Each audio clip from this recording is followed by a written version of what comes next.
E aí, pessoal, aqui é a professora Ana de inglês, tá?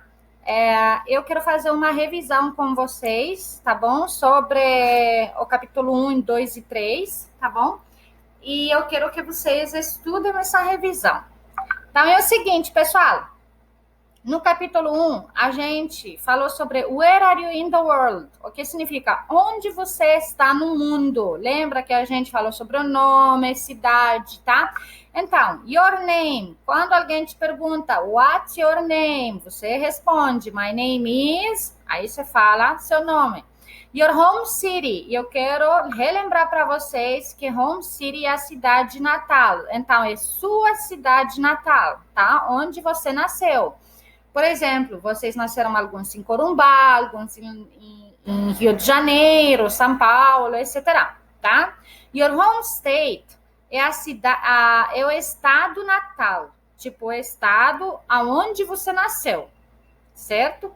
Your home country é o país natal, o país onde você nasceu. Por exemplo, a maioria de vocês ou todos vocês nasceram no Brasil. Então, Brasil é seu home country. Eu nasci na Romênia, então Romênia é meu home country, tá? Your home continent é seu continente natal, porque cada país faz parte de um continente. O Brasil faz parte do continente Sul-América. Como que a gente fala Sul-América em inglês? South America, tá? Vocês têm que lembrar isso. And your home planet, que é sua planeta natal, mas todos nós fazemos parte da mesma planeta Terra, né, gente? Eu acho que não tem ninguém do Marte, né? Ou da Lua. Então, home planet, a gente, Terra, em inglês fala Earth, tá? Vocês têm que lembrar esse vocabulário, certo? E depois, aqui eu expliquei mais ou menos exatamente o que cada um significa. Home city é a cidade que você nasceu, né? Mesma coisa com home country, o país que você nasceu. Home state é o estado que você nasceu, né? Que é do teu país, né? Home continent é o continente do país que você nasceu e home planet, terra em inglês é Earth, tá bom? Não fala que é outro planeta, gente.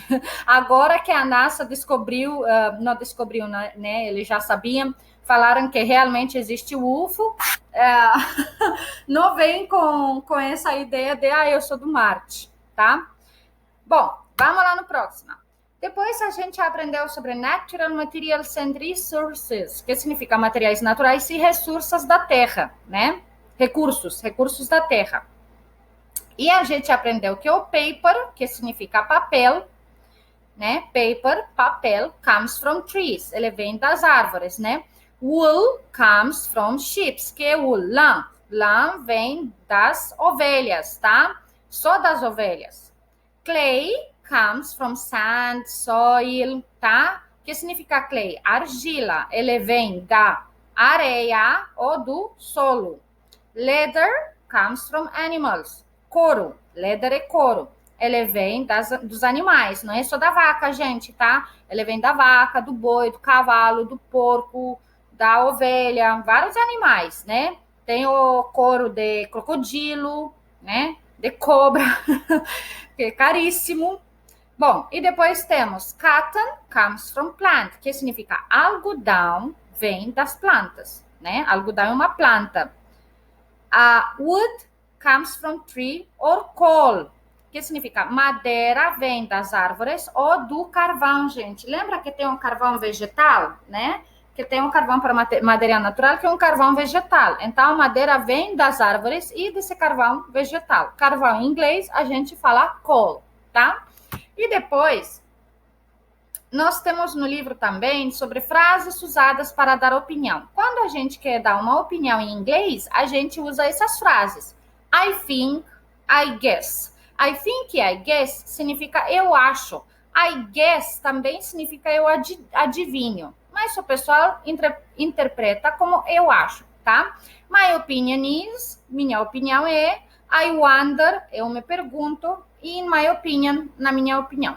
Então, se um dia você tem um amiguinho que ele não fala português e você quer dar uma opinião em inglês, vocês têm que começar essa frase com I think, I guess, my opinion is, I wonder, in my opinion, tá? E depois continuar a frase com sua opinião.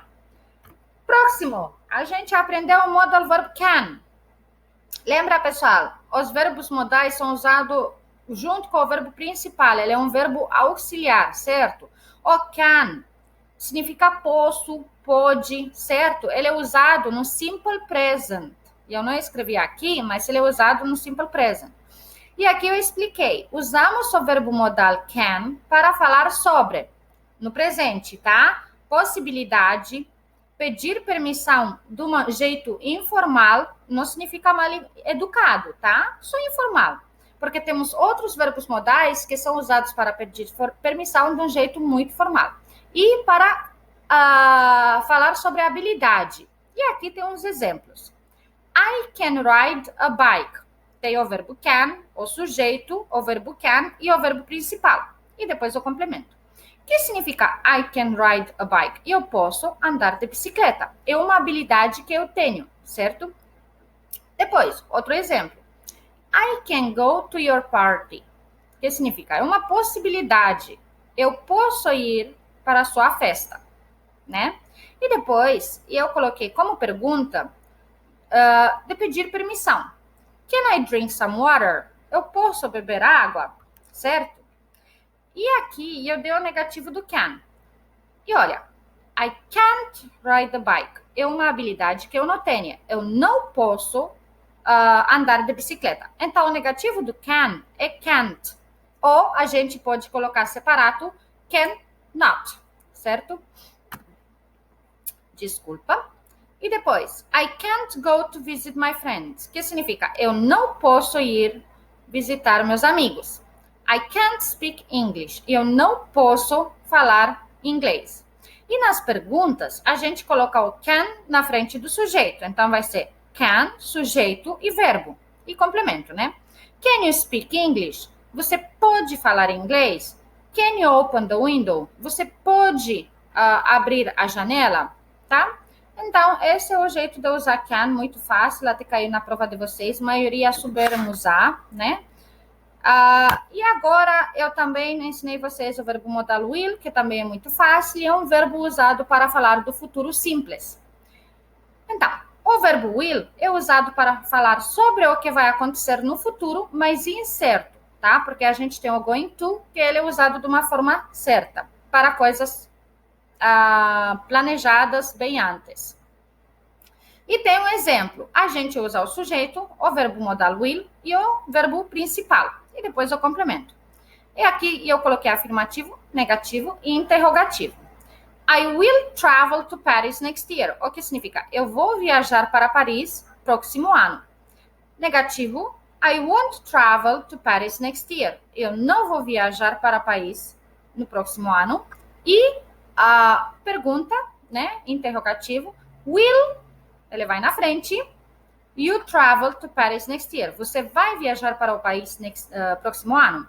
Então, quando é interrogativo, coloca will na frente do sujeito, depois o verbo e o resto da frase. É fácil, gente. Depois, a gente falou sobre what is hunger, o que é a fome, certo? Hunger significa fome. E a gente falou sobre refeições, que em inglês chama de meals, tá? E temos 3 refeições e tem mais um que é snack, que eu não coloquei aqui. E temos o primeiro meal quando a gente acorda, que é café de manhã, a gente fala breakfast. E a gente come cereals, bread, milk, fruits, certo? Tá no livro de vocês. Que significa cereais, pão, leite, frutas, cada um come o que quiser, né? Depende de cada país, porque o café de manhã em cada país difere. E o almoço e jantar também. Depois, lunch, pessoal, lunch não é lanche. Lunch é almoço, tá? E temos rice, meat, vegetables, omelette, etc. Porque tem vários tipos de almoço. Aqui tem beans, né? Que é feijão. Depois, entre lunch e dinner, deveria ter um snacks.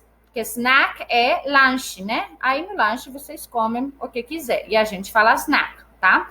E dinner tá? É jantar. E lá temos uns exemplos. Soup, que é sopa, meat, carne, or pasta, que é macarrão, tá, gente? Aí depois eu passei para vocês o tempo verbal simple past. Pessoal, o simple present é usado para falar sobre fatos, rotinas e descrições no presente. Já o simple past é o oposto do simple present, tá? Tudo isso são usadas para falar no passado. Olha, usamos simple past para falar sobre ações que aconteceram no passado e pararam. Por exemplo, esse é um deles. Aí depois, fatos do passado, rotinas do passado ou descrições do passado, tá? Só que o simple past tem uma complicação. Temos dois tipos de verbos no passado. E temos o verbo regular, tá? Que acaba em ed no final do verbo. Aí é o mais fácil, você colocar ele no passado, só colocar o ed no verbo. E o verbo irregular, aí que complica a situação. E quando o verbo muda de forma ou não, alguns verbos não mudam de forma, não tem regras para isso, não tem um jeito de explicar qual que é a forma daquele.